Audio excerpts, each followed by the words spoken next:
All right. Hello, everybody, and welcome back to the Thanks But No One Asked You podcast, where storytelling meets unsolicited advice from yours truly. I'm here with our newest guest, Casey Jostine, who is from Florida and is also Haitian.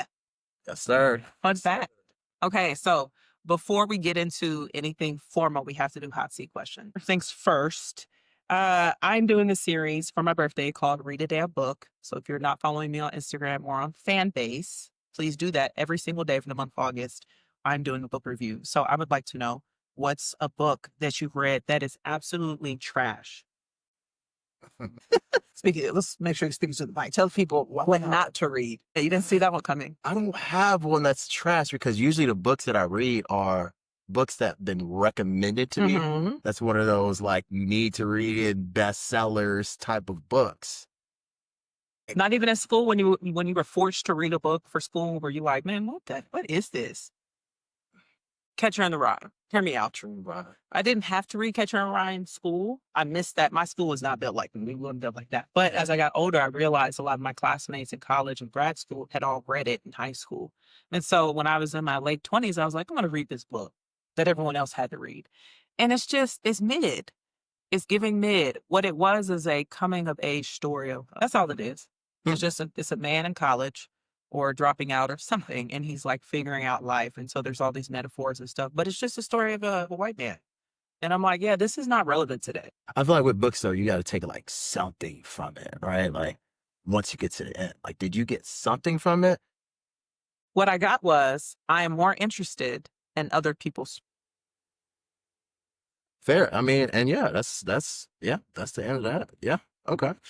Yeah, I don't know. Like, Okay, favorite book then. okay, my favorite book I would say is The Alchemist. That is a book that I read whenever I'm trying to get re-inspired. Yeah, for some of y'all who haven't read it, it's about a Spanish boy going out and seeking treasure. And throughout that journey, he's meeting different people who's telling him, hey, walk in your faith, walk in your journey, trust the universe and Yeah. all that. It's conspiring to make you be great, in a Yeah. sense, right? So, yeah, I use that when I'm down or when I'm just like kind of off my journey. And it allows me to get back grounded. Dope. So how many times would you say you've read it? Ooh, I've had to get back to myself a couple times. So like, I'll say like I have like started it maybe about 20 times. Wow. Okay. It just gets, you get the momentum. You're like, all right, I get the gist. I know how this goes. Yeah, I'm back. All right. Conspiracy theories. We have to talk about them. They're out here.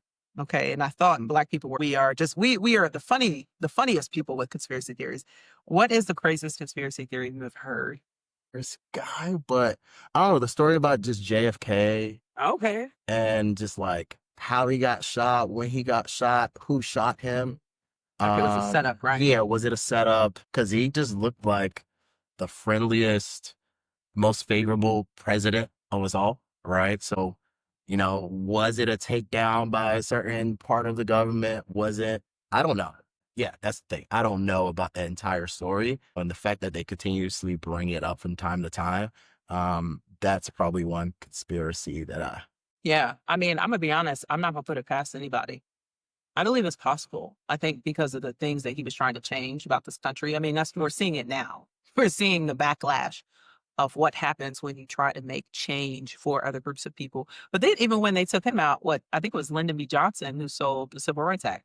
So who was his vice president, right? Yeah. So even when they took him out, I mean, which I don't know, I was not there, allegedly. Yeah. They probably knew that bill was coming, and I wouldn't put it past anybody to set up. But he was so ready to take on the next role, right? Like Lyndon B. Johnson just became that guy right after, right? So yeah, that also, I mean, just speaking on presidents, right? Like this attempted assassination of Donald Trump, that is, I don't know. twice? Yeah. I don't know. One of them had to be real. I think one of them was real. The one where like But the ear was fake. I think that was fake. Yeah, that might have been. Yeah, I think they found the right person to blame it on. Someone that really didn't have a lot going on for himself, I think. Yeah. Yeah, and it just kind of led into his whole race for president. It was weird. Yeah, it was weird that jumped. It's weird times right now. Yeah. It's a weird time. I agree. I don't know if you've heard this one. There is a conspiracy theory about the Titanic Tell me more. So my Black conspiracy theorist friend, because everybody has one. Yeah. Her name is Barb. Her episode is dropping soon. And she believes that the Titanic did not hit an iceberg. Like they took the Titanic out intentionally. And apparently, like some of the really wealthy people, like JP Morgan and them, put other wealthy people on sank the boat. And so that's how wealth kind of accumulated to 1 to 2 people. Yeah. I put it past no one. So put a whole bunch of rich people that were building things that we don't know about today in one location and just took them out.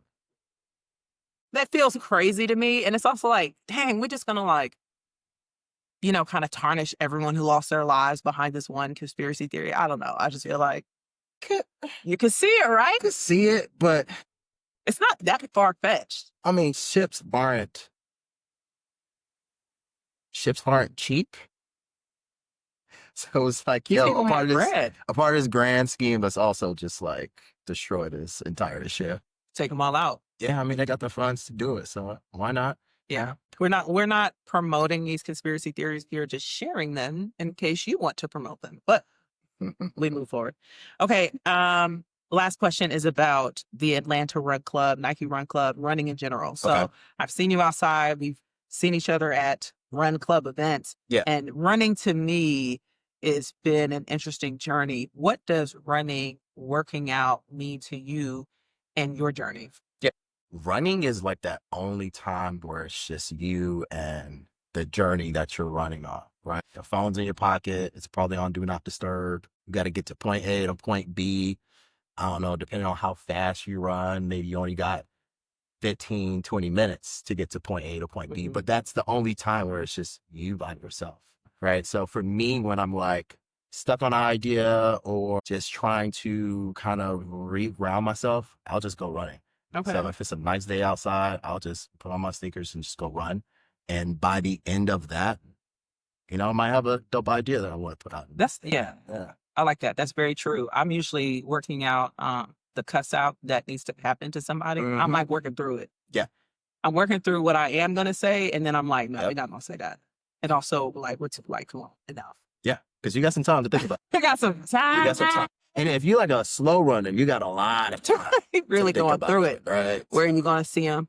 What you going to say? The points you're going to bring up. Yep. And by the end, you should not be cursing anybody out, right? That's what we're hoping for. Yep. All right, Matt. All right, now we're going to jump into you. So I want to talk about your origin story because I did some deep diving in this man they Teach for America. Now, with that said, I will say from what I know about Teach for America, having been an educator, we had Teach for America people come in and they typically put them in like the craziest situations. Like I've heard people are quitting, and this is not, shame on anybody, but the Mississippi Delta. Like, if you've never taught and then you're going to the Delta to teach, this is challenging. If you're going to the Bronx to teach, and it's intentionally done. But what was your experience at Teach for America? Yeah. No, those two spots were actually like the last names as far as like the preference list. Yeah. Absolutely not. Absolutely not. But no, so I did Teach for America. My rotation was out in Dallas, Texas. It was interesting because they dropped me, of course, in a school that was low performing. Yeah.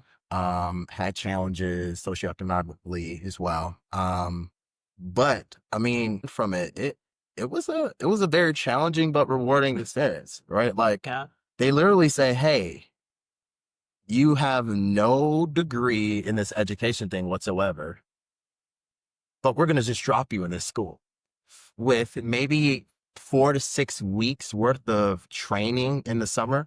And then, hey, go teach. You get 4 to 6 weeks of training. Yeah. So you're kind of just getting up to speed on what Teach for America is, what they stand for. And then also there is the education piece of it, right? Like what you're teaching, how do you scaffold lesson plan, things like that. But you only do that for 4 to 6 weeks in the summer. And then they're like, all right, go be great. No way. Are you doing classroom management?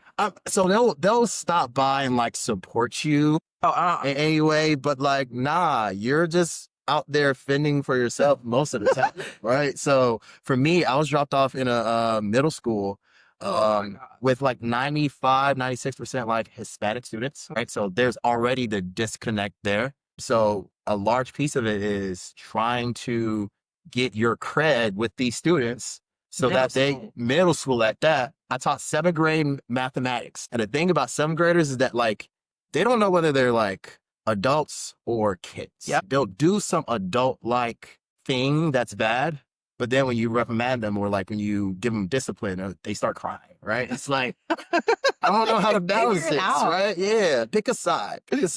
But no, it was rewarding, right? Because I don't know, I got a chance to like teach students and see them connect the dots Yeah. with the lesson plans, right? Because you go in with a subject that like very grand, and then you're scaffolding it Yes. and then making them digestible for Yes. students, and then seeing the aha moments and them starting to connect the dots with the lessons that you taught them 3-4 weeks ago. I think that's the most rewarding experience about it. Yeah, it's crazy when you see your kids like growing. You're like, oh, yeah, okay, cool. It changed my mind about people and how they can actually learn more. It helped me. My students helped me actually prepare for the GMAT because I was very much like, because you went to business school. Did you take the GMAT or the GR? GRE. Oh, Yeah. But hey, I'm here now. I'm here now on the you can't even podcast. relate. You can't even relate. You don't even know what a GMAT is like. Well, I heard it was the hardest ones of the two. And meanwhile, I took the GMAT, the GRE for grad school the first time I went to school. Yeah. But those test scores expired, and I didn't even know the GRE was an option until I was like 3 months in studying. All that I'll say. And to add to that too, right? Like, I don't know, the Teach for America experience gave me a new perspective on, to your point, learning. Like, Yes. but being like a continuous learner. Because after undergrad, I was like, yo, I am not doing Never going to school again. Ever. School again. No finals for me ever again. No midterms, nothing. Right. But I did Teach for America, and being able to be on the other side and seeing how students just learn and grow from that. Yeah. I think that's what re-energized me to go to grad school, get the degree, and eventually make it here into the tech space. That's literally what happened to me. Yeah. I was avoiding the GMAT for years, like 5 years. Yeah. And then I was watching my kids struggle through their standardized testing and then eventually get over the hump. Yeah. And I was like, I am so fraudulent for coming to this school every day and telling these 9-year-olds to suck it up, you know, and Joe, we're not scared of tests. And I'm terrified of attendance. And so I was like, nah, dude, we gotta, Yeah. If these 9-year-olds can do it, like, I can for sure do it. Yeah. So yeah, very, very rewarding that piece. So now I have to ask, what's the craziest, like, I don't know if I should say punishment or mistake that you made when punishing this? I probably raised my voice louder than I should have with some 7th graders. Were you like nose to nose, like, let's square? Yeah. Then I was like, what am I doing? Oh no. So the thing is, like, he was of height. He was of height, right? Like, he wasn't taller than me, but like, he still was like kind of a little eye level, right? So I felt like I had to give him that pressure, but it dawned on me that, yo, this kid is only in 7th grade. And then you have to also think about all the other factors that may play into why that student made that decision. Right. There's still developing situations, what happened at first period, all these things, right? So I think that's when it clicked, and that's when I was like, all right, cool, I got to pipe. He probably remembers me to this day, but hopefully that was the thing that put him back on the, straight and narrow. But yeah, that was one of those secret experiences that I remember. Yeah, saying is that very sad. Somebody got to do it. Yeah, somebody got to do it. So I had a rule in my classroom. It was like some years you just had to like make up rules. I mean, you only been for 2 years, but I learned by my 3rd year of teaching that every classroom is just not the same. What worked for this classroom is not going to work for this classroom. And leaders need to think about this too. When you get a new team or you get somebody new on your team, you can't treat everybody the same. Yeah. Parents need to do the same as well. All your kids are not the same. Yeah. You can't treat them the same. And so I would make up rules that fit the vibe of the classroom. And there was one classroom in particular, I had a lot of athletes, which I loved. I would go to their soccer games, their basketball games. I don't know. I think they thought we were too cool. So they were just like, on Fridays when it was like a great day, like everybody just seems a little bit more turned up, they would just do the dumbest stuff. And so finally we got to like, I don't know, it took about 3 weeks and I was like, oh, absolutely not. We had a little powwow, and I said, listen here, guys. Listen here. There's something you need to know. And it's just this. Of all the days to piss me off, didn't say piss me off, but of all the days to do something really dumb and get in trouble, Friday is not that day. Let me tell you why. Because I'm going to take the whole weekend and think about, I'm going to go to brunch and I'm going to talk about it with my friends. They're going to give me their input because all I do is talk about y'all. If you guys are all I do, okay? So if you mess with me on Friday, you better believe your Monday, Tuesday, Wednesday are done. So if you're going to cut up, pick a weekday. Yeah. That's not Friday. It's just that simple. Yeah. Suspensions and the like came down dramatically. Because now you got time to think about it. Yeah, it gave me time. Yeah. It gave me time to it was something I had to grow with too. Like I can't hold grudges up against my kids. Yeah. Which I did quite a bit in my earlier days. But that's not right because that's what they come into your grade with. If their second grade teacher didn't like them and gave them a bad taste in their mouth, they carry that into the next grade and they expect every adult to treat them as such. Yeah. And every kid needs a clean slate. So I tried to clean slate it on Mondays, but it was tough. Yeah, that's fair. That's fair. I grew so much. I don't know. I think Fridays didn't really count in my head. Like just me in school in general, right? Like Fridays didn't count, right? Like you really went to school Monday through Thursday. Friday was like, all right, like take it light on me because it's the weekend. I'm not going to retain this information that you just taught me anyways because I'm thinking about Friday night, the weekend, right? So like... So be on your best behavior. Yeah, fair. So you can enjoy those things. Fair. Even more. I'm just saying for me, Fridays, like I took it light. Me as a teacher on Fridays, I took it light. Like I wasn't going to teach you, the subject that the lesson that I need to teach you. So you heard that, Teach for America. Teachers just aren't teaching on Fridays, just to be clear. Just me. Okay. All right. So now let's talk about the brand dress code. Yeah. So you are wearing a dress code shirt. I need to jacket, and I have a shirt now. Talk to me about dress code. Yeah. What is it? Yeah. I guess we could wind back to like the thought and the idea. Yeah, why? Right. So my first tech job at General Electric, I walked into my all hands and noticed that no one in that room really like dressed like me.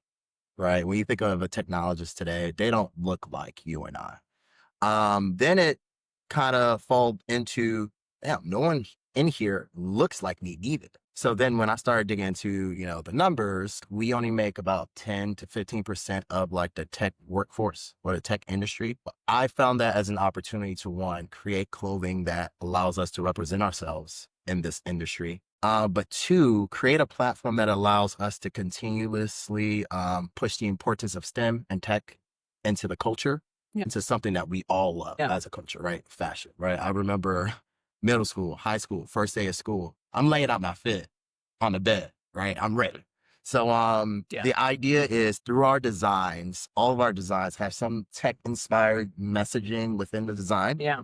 To a point where you see it, you like it, but also if you read a little bit into it, you'll also just now learn something new about technology. Yeah. Right? Every piece of clothing also comes with a QR code that's easily scannable that like redirect folks to a different website or Instagram for Black History Month. We have the QR codes linked to a page full of Black restaurants to shop. Right? For Valentine's Day, we have the QR code linked to a cool AR teddy bear that essentially we gave you with the purchase of a shirt. So wow, a shirt and a virtual teddy bear. Okay. Right? AR ones, right? So just trying to find creative ways of merging the two worlds together. Eventually I hope to like be able to change the makeup of the tech industry and redefine the dress code for the tech. Yeah. And so you also said there's metadata on the shirt. Can you explain, or on the tag, explain what metadata is? Yeah. So metadata is pretty much information about the thing in the back end, right? So like every photo comes with metadata of like that photo ID, when you took that photo, where you took that photo, some other cool numbers and things like that. So with every collection, we also have a similar structure. Every collection has its own serial number. MAC number or MAC address. It has its own item name, version name as well as a barcode. Does a barcode scan? Yeah. Well, if I scan it, does a price come? No, if you scan this, then probably the if you scan this barcode. Yeah, this barcode. Oh no, that one doesn't. Okay. But yeah, this. Okay. Nah, that would be cool. The next implementation of it. But yeah, the metadata is just more details about the clothing or the collection itself on this badge. So we got to jump back now because I'm actually, one of my clients is a educator now who wants to pivot into something else. And this was a just struggle for me. I didn't even know what jobs were out there when I wanted to pivot. And so you went from Teach for America to corporate, and now you're kind of doing this side thing. But how did you even know what to look for? Or did you figure that out in business school? How did you shift from education to where you are now? Yeah. One, it was, let me just follow my original passions, right? Like I got a undergrad degree in IT. Teach for America, or like the education piece, was a pit stop. Yeah. My students inspired me to continuously learn. And I was like, all right, cool. Let me go to grad school and figure that piece out. Then I got into tech space and just noticed that I was missing my creative side, right? So way before this in undergrad, I was the one doing graphics for all of the campus flyers. I was part of a frat, so I was doing all their party flyers and things like that. Fraternity. Take a guess. I'm not allowed to do this. You're here now. You're here now. And depending on your answer, I could just walk off. I'm walking off. Alpha? No. Alpha. But I said that. Yeah, you did. It was one of those two. I was like, it's not Sigma, it's not Q, so it's one of the other two. Yeah. No disrespect to Kappas, but yeah, definitely I'm the first. We the first. Okay. Yeah. So so I was doing all their graphic design stuff. I was also doing everyone else's graphic design stuff, right? Like, let's just say you were one of my friends and you need a book cover or a logo. I was the guy that did it. Yeah. But once I did it and I gave it to you, it was no longer mine. Yeah. Right. So I had nothing to call my own. Yeah. So that's when the idea of dress code came up, because I was like, all right, cool. What can I call mine? Yeah. And really take and develop. And yeah, I was on a couch and I thought of the word dress code. I was like, yeah, I got to take this and run with it. So that's kind of how I kind of pivoted through all those spaces. So when I find I'm like working on creative stuff, I'm super critical of my own stuff. Do you have that? Yeah, I gotta get out of my head. I think that is the biggest struggle that most folks who are creating something from scratch have. Or like, you're like, I have this design, but I don't know if it's perfect yet. Mm-hmm. And then you continuously try to add more and more and more things to it, but you never get that feedback from the people that you're trying to sell it to. No one ever says to you, like, people compliment your stuff though. Yeah. No, I'm saying as far as like it just being in your head and you being super critical. Yeah. Before you ship. Got it. Right. Yeah. That was the struggle for dress code for the first 2 years of art system, right? Thought of the idea. Then for 2 years, it was like, I want this design to be perfect. So I'm not going to release it until it's perfect. But then it was like, you're never going to know what people think of it until you release it. So I started putting on my product management hat and thinking about like, what does an MVP look like for this thing? Please define MVP. MVP, most valuable product. And that is the thing that you ship out where it's going to work. It meets all of like the bare requirements. You get feedback from people and then you continue to iterate it. Okay. Right. So the first version of dress code did not look like this. It was a lot of words. It was mid. It was very mid. But luckily, I continuously got feedback from people.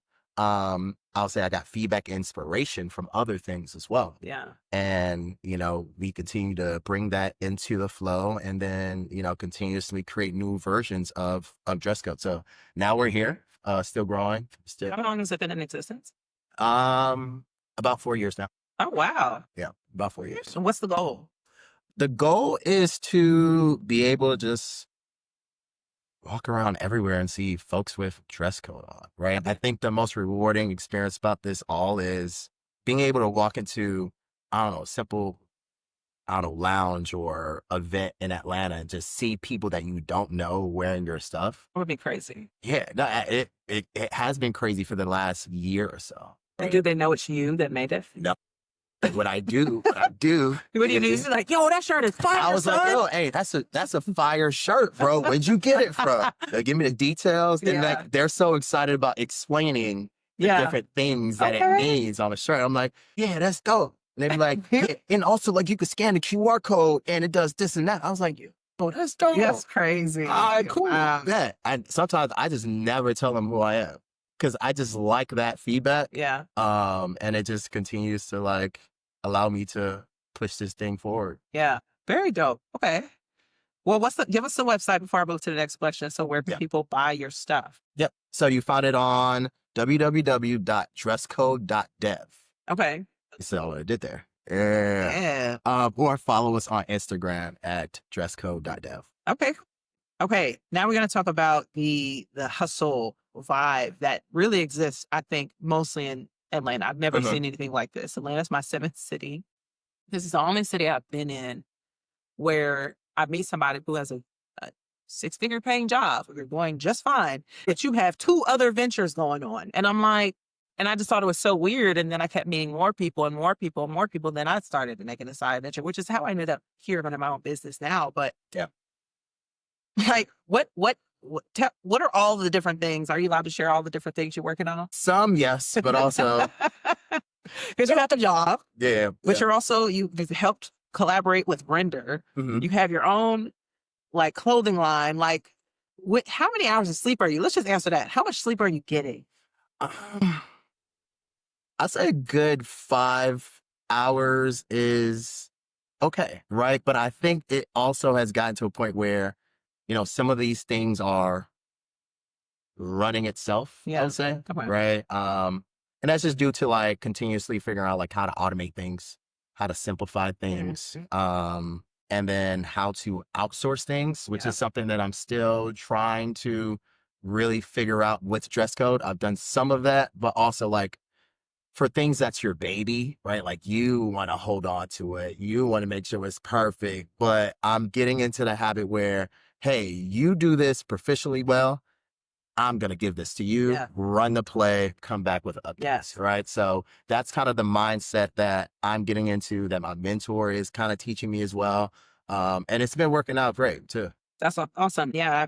So I coach another client. He's in Panama. They have a car leasing company, and we talk about this a lot. So we've done like a time audit where I was like, just write down 10 tasks that you did yesterday. Just write them down. Cool. Now we're going to bucket them. What is, put them in different buckets. A, meaning like it absolutely has to get done. Severe consequences if it doesn't happen. B is like, it would be nice if it got done. Minor consequences. C is like no impact whatsoever. Not really sure why we're doing it. D is delegate. This is something that you should have delegated. And E is eliminate. You need to stop doing this in general. It's adding no value. Right. And so we bucketed his items. And what I find when I'm working with people on this exercise is there's usually nothing in D. And so the question then becomes, what of these things that you did can be automated? Yeah. Delegated? And the resistance is, but it's mine and I have to make sure that it's good. And it's like, but you will always be working in your business. You need to be working on your business. You need to empower people around. They transfer trust while holding people. You finding is like the biggest struggle in trying to outsource or delegate. Yeah, it's that piece, right? Where it's, I know what the brand should sound like. I know what it should look like. So whenever I get somebody to do something and it doesn't sound the way that I need it to sound, or I think it should sound, I'll instantly jump in.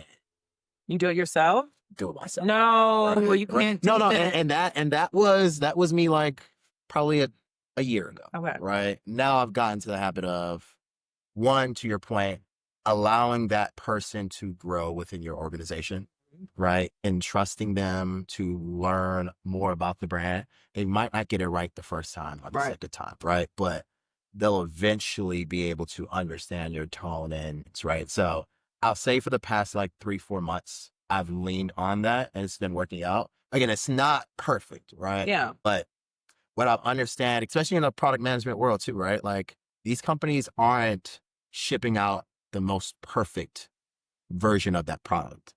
They're shipping out the most viable version of that product, right? And then continue to get better and better and better, right? So instead of like, again, being in your head about certain things or allocating time that you shouldn't be to a thing, just let them handle it. They'll do what it does. Yeah. And then they'll go from there. And that's what we ask companies to do, our bosses to do. We're like, yo, you spent all this money recruiting. Yeah. You spent all this time finding the person. Yeah. And then you gave them the thing. And it's like they're not even qualified anymore. It's like, but you did all the work to get them here. Let them do their job. And it's so funny because we demand and companies do that. But then when it's our turn, it's not a natural inclination. But it's good that you notice and recognize it about yourself. Yeah, no, definitely. And I've been blessed to have mentors and people that I look up to that are doing the same thing as well. Yeah. But just on a different scale. And been able to like kind of teach me the ropes as well. Right. And I feel like all of that happens in Atlanta. Like Atlanta's the only city that happens, right? Like it's a different place. I joke with my friends all the time. I say like Atlanta is its own simulation. It is. Right. It's on its own energy wave. Right. And in this simulation, like they still do bartering. Yeah. They still do bartering, right? Like if I know somebody and you have a resource and I have a resource, we can exchange those resources. No money at all. No, it's the exchange. You do this well. In exchange, I will do this for you. That is literally how I started my podcast. Yeah. Over there, Andy. I don't know what he's getting from me out of this, but you'll eventually eat something from Andy.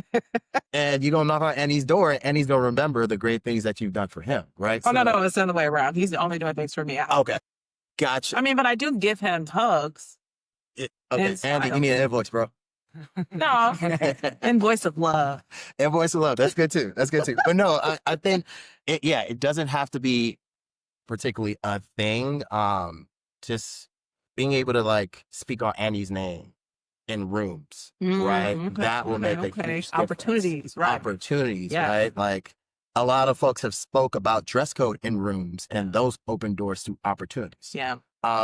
If that would happen in another city, it doesn't move the same. I don't know. It doesn't move because everybody in Atlanta is building something outside of the original thing that they have, right? That's what it is. We kind of understand each other and are willing to help each other grow. That's a mini Wakanda.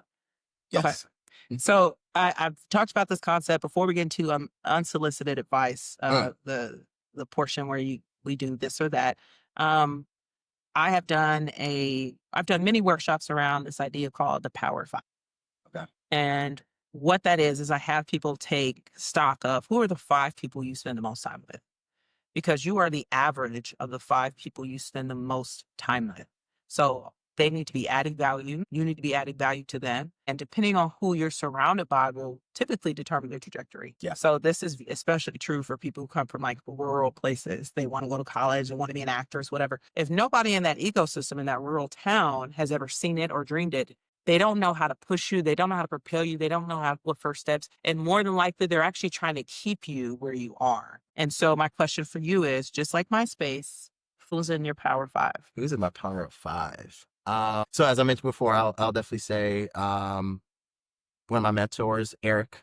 He owns a black home. Yeah, I don't know. Wait, it's totally entwined. Why do I feel like I know this? You probably do. Wow. Okay. Yeah. He runs around the. Okay. I've seen. All right. Yeah. So you've probably met him before. But so he has been able to scale this company up. Wow. So being able to understand what he's doing with his company and him sharing those resources with me to kind of grow and scale my company, that's definitely one person I'll have on my MySpace if that was the thing. I'll say Jostine and the Render crew, right? What's interesting about that crew is, we're all working towards this tech conference, but we're also all building our own individual things. And leveraging the community that we're building here at Render to push those things forward. Yeah. Right? Like dress code, right? Like being able to tap into the same community that Render taps into to build is pretty dope. Leveraging, folks on that team to help build my thing and I'm helping them build their thing. So, I'll say that. And then a couple of my line brothers who are doing, pretty dope things in their spaces and being inspirations for me to, continue to up the ladder.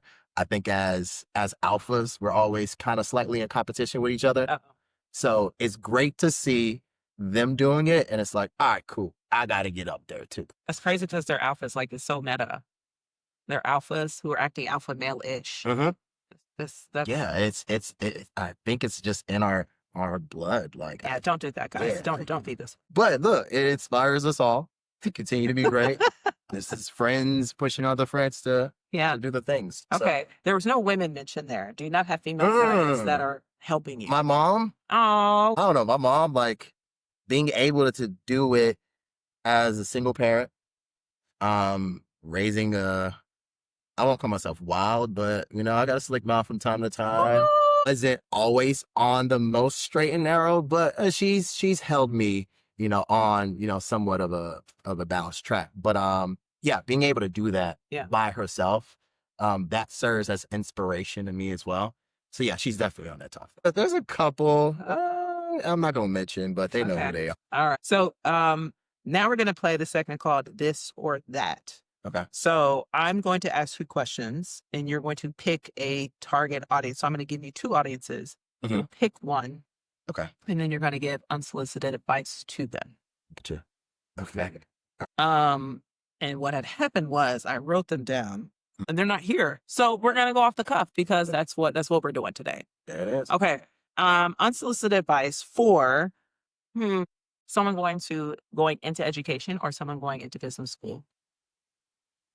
Because both are starting up soon. Yeah. Education. Okay.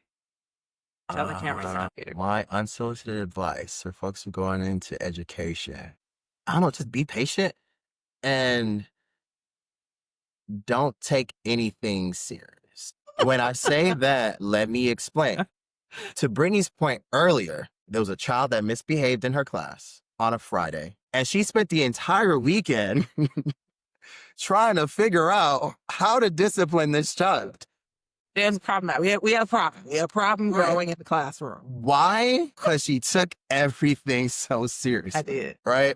I don't know. I think at the end of the day, like, folks in education forget that they are actual human beings with a whole nother life. Right? Whole life. And I think that was the challenge for me too, because like I got into Teach for America right after undergrad. Which is wild. And all my friends were still in undergrad, finishing their 5-year tenure there and like still having fun. So I'm all social, seeing all the fun that they have in Tallahassee. Meanwhile, I got to worry about these kids, right? Like, so like, don't forget that you're human, right? Don't take everything that happens in the classroom seriously. Because at the end of the day, they're just children.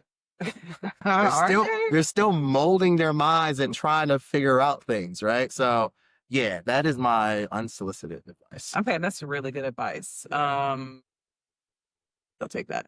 Yeah. All right. Another set of unsolicited advice. Would you like to give unsolicited advice to we're gonna make this real easy for you. Atlanteans or Tallahassee? They call the Tallahasseans? From Tallahassee. I don't know. Are you from Tallahassee? No, I'm from Miami. Okay. Miamians? Let's start over. You're going to pick Atlanteans or Miamians. And this is an opportunity to get something off your chest. If you feel a way about a certain group or a city, you get to be like, listen, y'all really need to address this right here. Let me see. So I've been here for most of my adult life.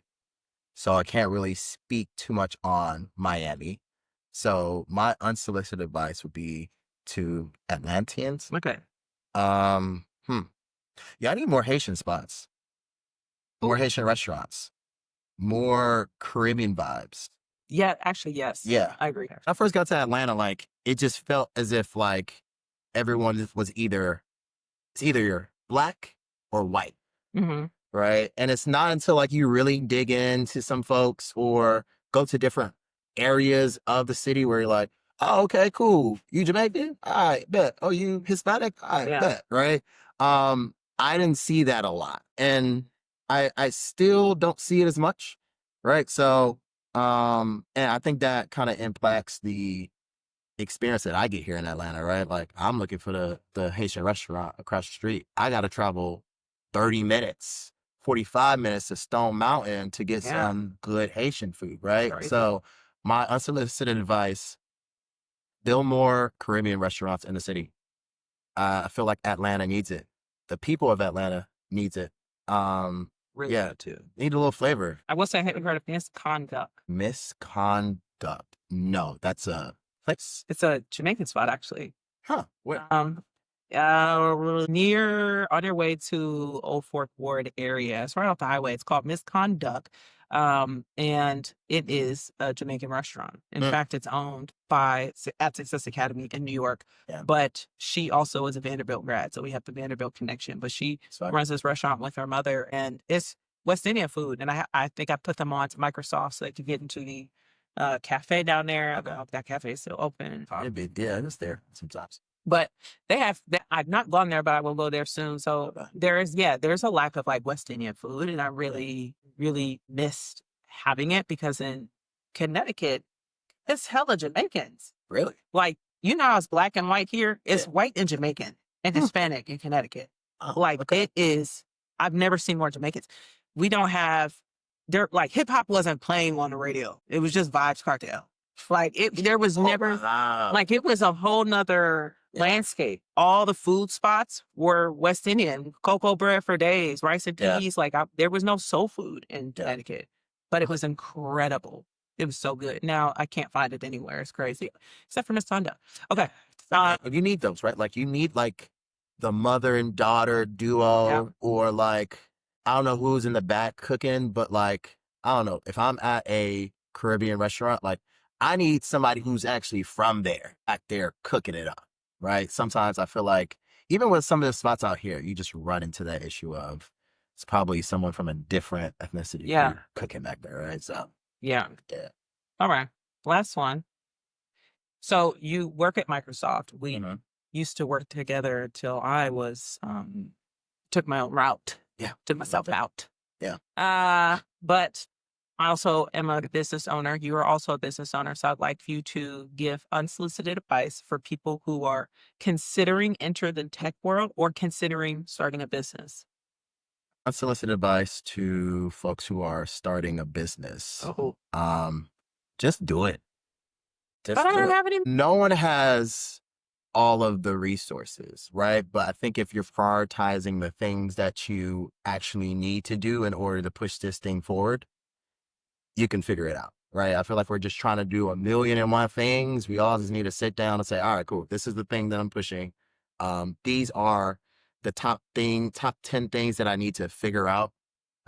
First, here in Atlanta, there's ways that you can network and connect to really elevate your brand and get some of those things done that you don't have the money for, and then eventually push it, right? Like you're always going to run into this issue of not having enough resources. There's never enough resources. There's never enough time, right? But if you prioritize the things, you'll eventually make resources and time for it. Absolutely. All right. Well, appreciate your time. Thank you for coming on the show. Before we go, is there anything you want to push, promote about dress code, about render, about anything else you're working on that people need to know about? No, stay tuned for all the great things that I and also the other brands that I work with have coming up. We got a fall collection coming up for dress code. Of course, you guys saw Render made it to the top 500 businesses or growing businesses in the nation. Wow. So so pretty dope stuff coming from Render all year as well. And check us out. All right, bet. All right, thank y'all so much. And until next time, mind your business. Thanks.